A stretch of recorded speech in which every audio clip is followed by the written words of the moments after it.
Welcome to Season 2 of Talk Me Healthy. Each month, we invite a guest to explore a topic related to healthy living. They share their expertise, personal stories, and we learn from them how they turned their passion and knowledge into practical tips that you can use now to improve your health. I'm your host, Sherry Keating, founder of Diabetes Care Consulting. My goal is that you will hear something each show that will motivate you to make a small change towards living a healthier, happier life.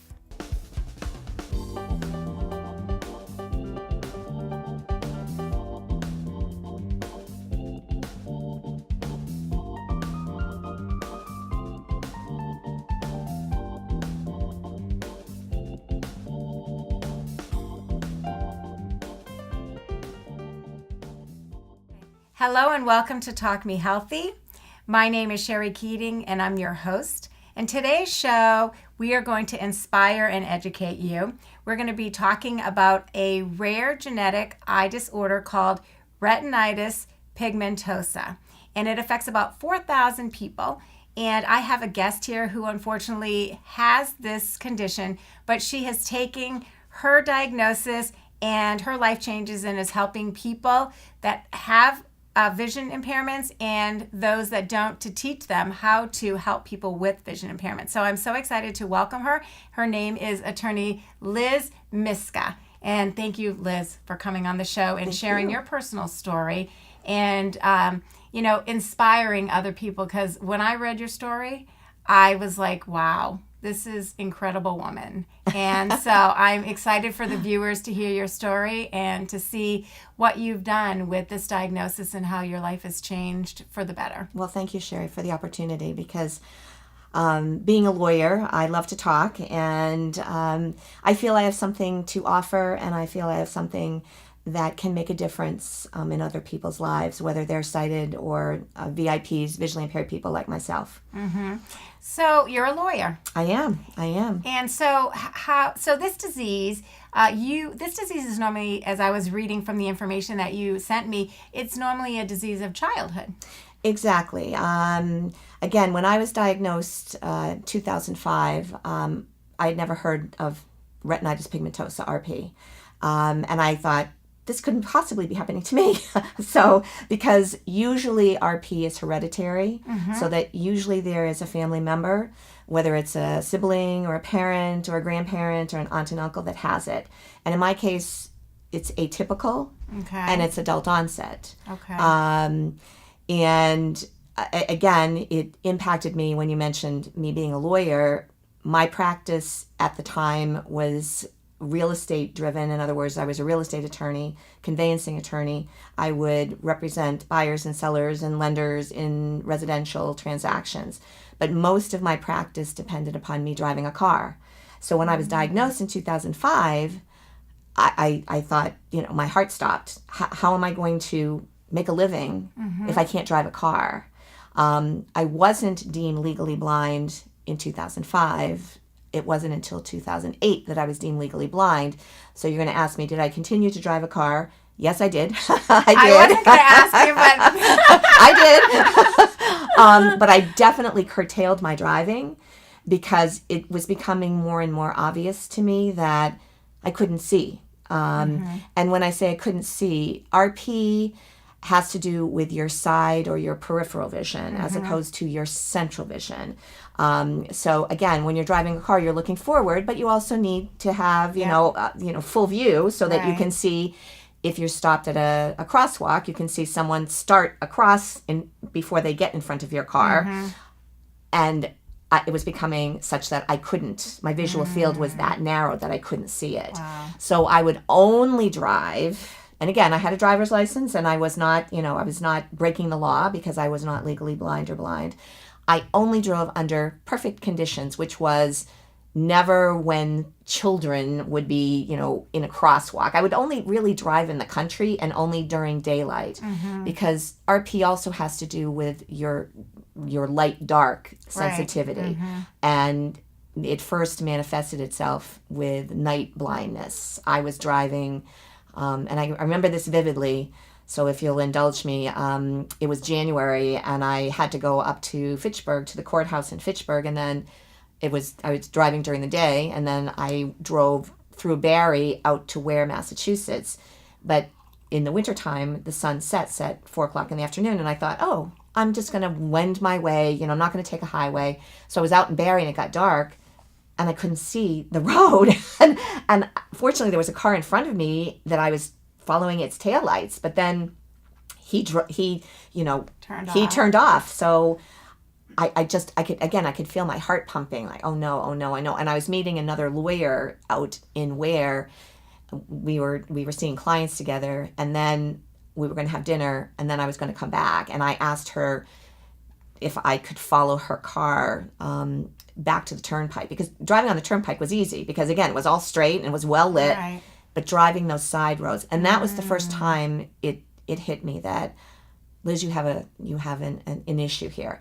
That was early 2000, say 2001, 2002. I had cataract surgery in the year 2000. And that's, again, my own impression, unscientific, that it was the cataract surgery that resulted in, wiggling things around up there, that because I had a car accident when I was 5. So I'd already had the blunt trauma to the head.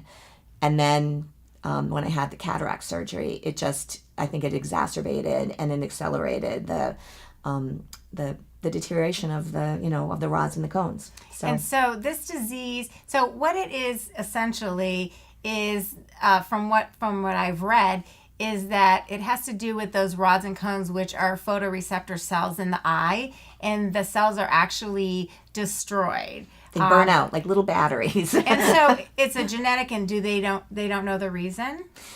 Well, with me, again, they think the blunt trauma to my head when I was in the car accident when I was 5. Wow. Because my parents, I grew up in Holden, by the way.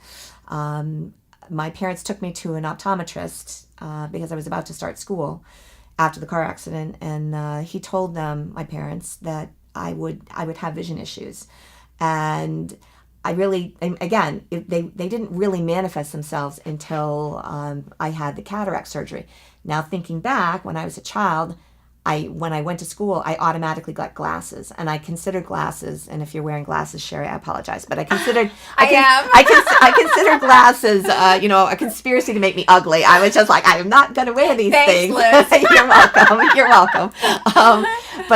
So all my classmates, got rid of their glasses as they aged. Mine kept getting thicker and thicker and thicker. And then when I was a teenager, I got contact lenses, and literally my optometrist had to hold my head in place because I was so squeamish about putting something into my eye. I am too. That's why I have these other glasses. So, okay. But anyway, so I operated as a sighted person from the time I was, 5 years old until I was middle-aged. I'll just say middle-aged in 2000. So what a life change for you. It was So can you explain to me the difference between somebody who's legally blind and somebody who is actually blind? Because the viewers may not understand that. And for me, what I think that means is that when you're legally blind, your vision is very impaired, but you can still see some things. But when you're blind, you can't see anything. Is that total accurate? blindness is rare. In other words, total darkness is rare. Okay. But the legal blindness, and I'm only going to talk about this from the legal aspect. It has to do with the 20/20 thing, and it has to do with the visual field. And in my case, it's the visual field. So my visual field is narrowing. So a normal eye, I don't know what the visual field is because I'm not a scientist. But my visual field now is probably, I can't even see my hands here. So what's that? Maybe 4 inches? No, that's probably more like 12. 12. Okay, all right. Me okay. Yes. Yeah. So my question. So what can you see? Well, it's very interesting because people, again, sighted people will ask me that. I cannot see anything clearly anymore. Everything is cloudy and wispy, but in a very nice way. In other words, nothing is is clear and crisp and distinct. So like outlines you're talking about. I can see shapes. Shapes. But the other side of the coin is I can't see blemishes. I can't see glasses. I can't see gray hair. I can't see. Well, that can be. I know, really. So right. So I think of it as like a mirror. So the same thing with me. It's like, oh, I can't see that in somebody else. So everything is very gauzy looking and beautiful. Wow. And you asked about the blindness and the legal blindness. I am just so privileged to have had some sight because one of the things that I made it mandatory for me, I wanted to meet and pal with people who had been doing this a lot longer than I had. And again, meeting visually impaired people is difficult. You're going to say, well, why? Well, because we don't know we're in the room. In other words, when you can't see, you don't know, oh, Sally across the hall is visually impaired. There's the stigma of you don't want to fess up, but there's also you can't make your way independently across a crowded room to meet someone. You may know someone, you hear their voice, but you can't get to them. So oftentimes we miss the social interactions amongst the VIPs, the visually impaired people, because we're not given the opportunity. So my mission, once I did become legally blind, was to befriend people who, as I said, been doing this a lot longer than I have. So amongst my very best friends now are people with RP, some of whom have hereditary RP and some of whom have adult onset RP like me. And we share best practices, it's so wonderful to be able to call someone up when you mention makeup and say, how do you put your mascara on Right, when you can't see your eye? I was thinking about that this morning as I was getting ready. I'm thinking now, how do you do this? Makeup? Because I can't see without my glasses to put my makeup, so I have that magnifying, makeup mirror that is, so many times magnifying. But then you're looking at those crevices and those cracks. Right. Like, so I couldn't do my makeup without it. So how do you do those kind of things? That, you know what? So it must be hard transitioning from being able to see everything and then not being able to see, and then trying to figure out, well, how am I going to do what I used to do and have a quality of life? And still, look at your attitude. It amazes me that you're laughing and you're happy. And how does that happen? Well, I have good genes from the standpoint that I come from hearty stock, I guess, and being Irish, I know it's like I am dogged, I am persistent, I am not going to let anything defeat me. Good for you. Nevertheless, when I was diagnosed, but more so when I became legally blind, those were death knells. I mean, in the terms of my sighted life. And again, looking back 10 years, I didn't know what was going to become of me. And now it's like there are so many possibilities. I just feel so delighted. And again, I don't want to sound like Pollyanna, but this has happened to me because I think of this as an opportunity. I think of this as there are others out there who have been so decimated by their vision loss. They can't pick themselves up. Right. And I don't want them to say, well, I want to be, a Liz Myska clone. No, you have to be your own person. But you need that kind of assistance. You need that kind of role model. And again, by befriending my fellow compatriots, we buoy each other up. We buck each other up. And some of us are good at some things and some of us are good at other things. But utilizing our senses other than our eyesight. You mentioned the panic stricken. When I first started losing my sight, I would panic because I would look into my handbag and I couldn't see anything that's in there. And I would be saying, oh no, I can't see it. And then I'd be like, okay, I could feel the panic rising, and it's like, oh no, it's getting worse. Now it's like, I can't see in there at all. But it's like, Liz, you can stick your hand in there. You know what's in your purse. You put your stuff in your purse. You know there's a comb. You know there's a wallet. You know that there's sunglasses. So you don't need to see that. Use your hands. Use your other senses. And that's been something that one of my very, very best friends, who again has RP and is totally blind, we're like the Bobbsey twins, she and I. She has taught me so much about seeing with my hands and my feet.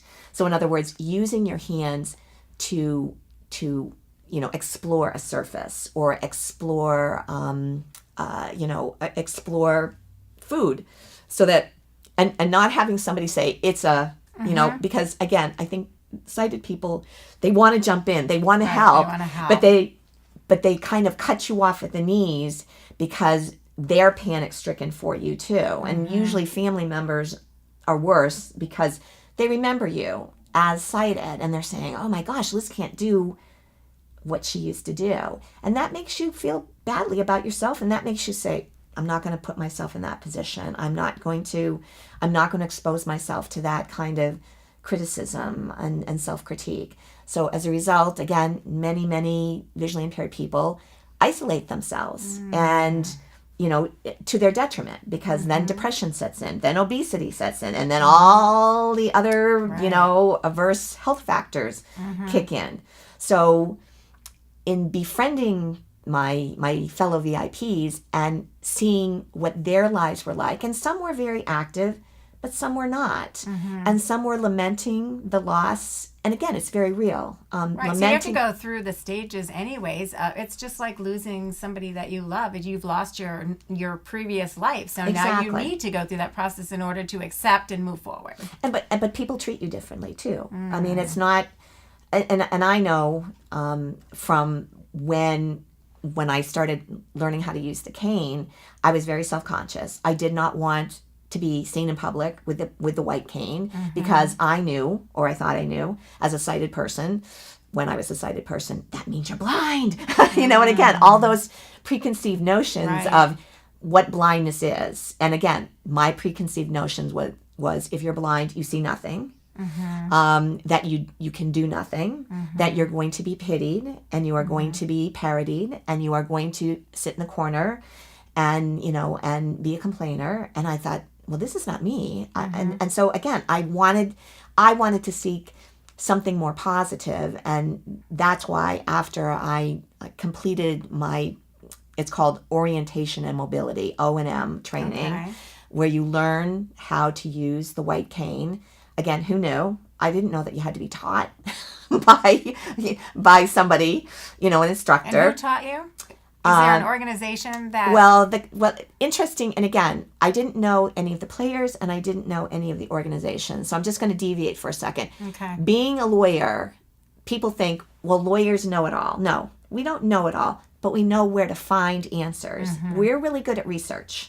So, and research may mean that we, provide the answer for a client, or that we refer the client to a clinician, to a social worker, to a psychologist, to another resource. So when I became legally blind, that's when all of the service organizations, the Commission for the Blind, which is the state agency, the Massachusetts Association for the Blind, which is a nonprofit that services not only legally blind and blind, but low vision population too. That's when they all came marching in with their wares. And again, I was still so decimated by the pronouncement of legal blindness. I was rocked back on my heels. So I was like, I'm not listening, but I was information gathering. And then when I was able to parse through and kind of come to terms with, Liz, this is permanent. Your life will never be the same again. That's when I started to say, well, what else is out there? And that's when I started to say, well, who else is out there? Who can help me along in my journey? So that's when I discovered the support groups, and that's when I discovered the organizations of just blind individuals nationwide and internationally. But like in any human endeavor, there are always factions, and there are always militants in these, and so I like to call myself unaffiliated and non-denominational because I want to take in all comers. I don't want people to say, well, Liz, you're not really blind because you can still see. And I don't want people to say, well, you're not really blind because you're legally blind. It's like, really? I want to tout the commonalities, not the distinctions, not the differences. So you're actually using your experience and formed a company, Visions Consulting L3C, I believe, and you're educating people. But what I found interesting about your company is that your mission was actually to help people that are not vision impaired. Exactly. To help teach them how to help people that are visually impaired. I thought that was very interesting. So why is that? Well, again, what I noticed even after I learned how to use the cane was that people treated me differently. Either they patronized me. Oftentimes they would talk loudly as though I was deaf. Because I just don't know what to do. Exactly. Bingo. You hit it on the head. It was uncomfortable for them. It was awkward for them. And again, I'm not trying to mock that.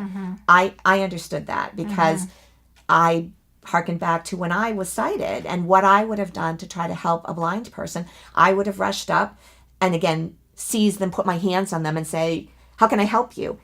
But not knowing how to render help.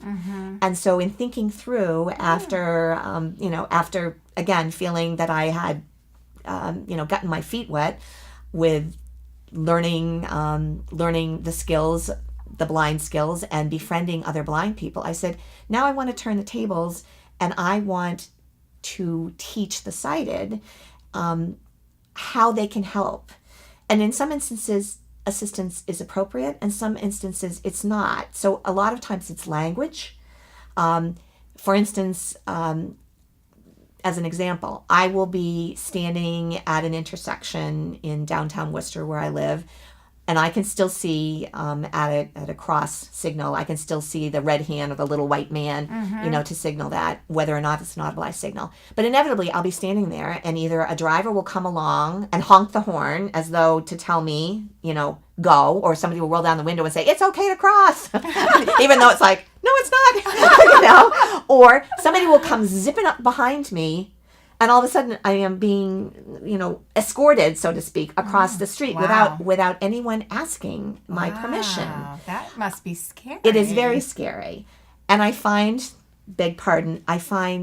medical community, there's this presumption that, well, I'm a nurse, I'm a physician, I know everything. They automatically put their hands on you without saying, may I touch you, or may I assist you? So again, I didn't found the company, to mock people, but I wanted people to understand, such as nurses, such as social workers, such as clinicians, how do you properly seat a visually impaired person? How do you properly assist, as a sighted guide, instead of how do you put somebody in a car? How do you assist somebody coming out of a car, instead of feeling like I'm being seized and placed like an object, Well, I should have taken your classes before you came in today, because as I'm escorting you down the hall, I'm like, yes, we're going down the hall. And you're like, down means I'm going down. I'm like, no, we're just walking down the hall. But wording is really very important, as I found out today. Well, description. And I failed the course. So no. I need to sign up for a new one. You don't know what you don't know. Right. So one of my iterations is I started a walking as an exercise with a student from the optometry school in Worcester. I'm going to say his name. I won't say his whole name. He has since graduated. But Hans he was a second year optometry student. He had seen me speak at City Hall. He contacted me the summer between his second and third year, and he himself, sighted, was an athlete, and he wanted to work with blind athletes.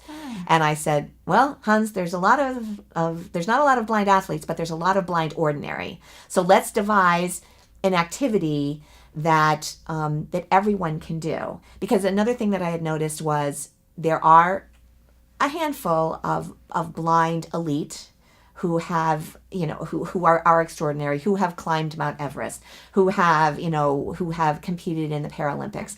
But to throw that up as a role model to someone who is just grappling with their blindness, whether it's been a lifelong journey or a new journey, that just seems unattainable. So I wanted to encourage people to participate, visually impaired people to participate, and sighted people to participate, so that there's not this gulf and this gap between the two populations.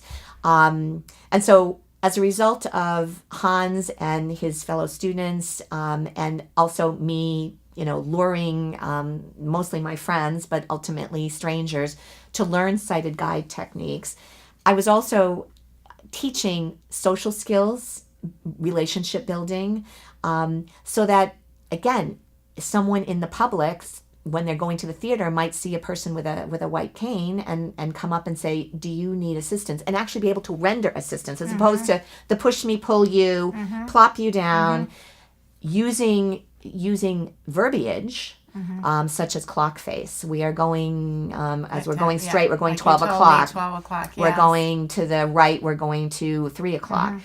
In a restaurant, your glass of wine is at your 1 o'clock. Okay. Little things like that assist us as visually impaired people to become more a part of mainstream society, as opposed to be segregated, even though that's well-intentioned. But again, we feel segregated. Right. So would you be interested, I know our show is coming to a close and there's just so many things that I haven't even had a chance to talk to you. Can you come back and actually demonstrate for us some techniques that you were trying to teach me, which I failed at?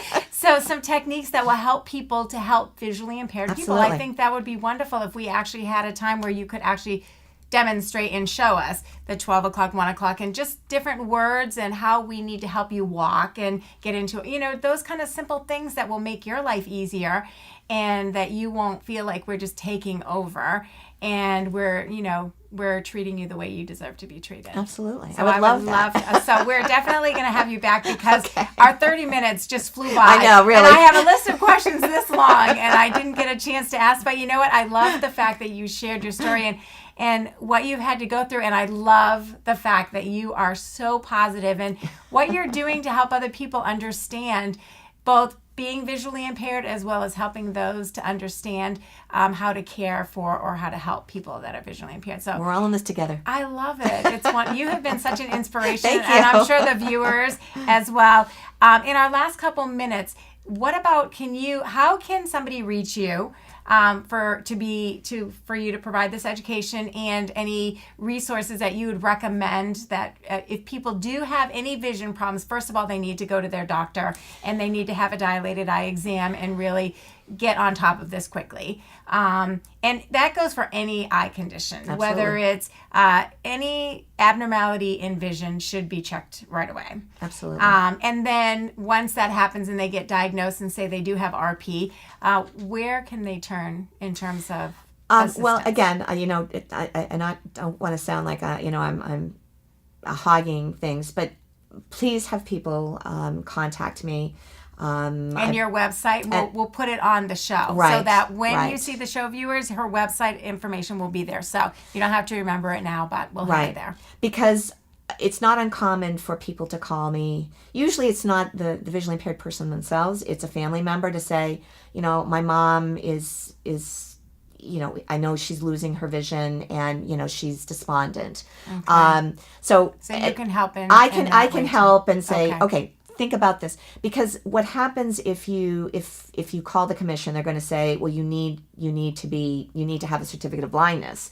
And again, that rattles people, because and if you call Mass Association for the Blind and Visually Impaired, you may be reeled in, so to speak, before you're ready. And again, I'm not saying you're ever ready, but I think it's really important that you talk to a peer counselor first, as opposed to go to the usual cast of characters. Right. So you're a great beginning resource. I love being a resource. That's wonderful. And you live the life, so you're relatable and you're so positive that you give people hope.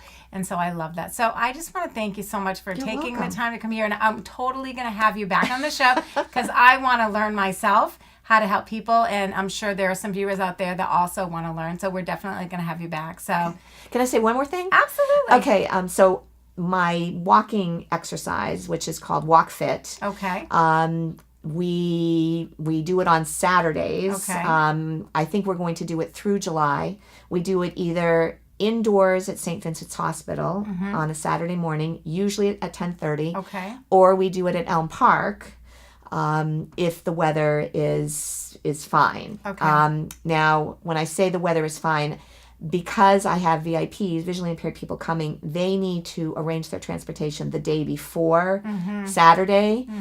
So if the weather forecast on Friday is for an inclement Saturday, even though like last week it turns out that the sun is out, I still have it indoors. I do indoors rather than outdoors. Okay. But and where do they find the information on the walk fit? Is that on St. Vincent's website, or it would be me again. Okay, so they can just so we'll leave your website in that way. All right, great. It would be me again. Well, thank you You're so welcome. much. I was going to shake your hand, so I'm going to shake your hand. Well, thank you. Using your words. Thank you so much. Yes. At first I didn't, and then I remembered to use my words. Use your words. It reminds me, my daughter's always telling my grandson, use your words to tell me what you want. Exactly. So that's very important. So viewers, use your words. And I want to thank you again, and I'm going to have you back. And viewers, thank you again for tuning in. And next month, we are going to have Mike Anderson from the Montechusett Veterans Outreach here, and we're going to talk about services for veterans. So until then, remember to live your best life every day starting today. This is Sherry Keating. Thank you for tuning in.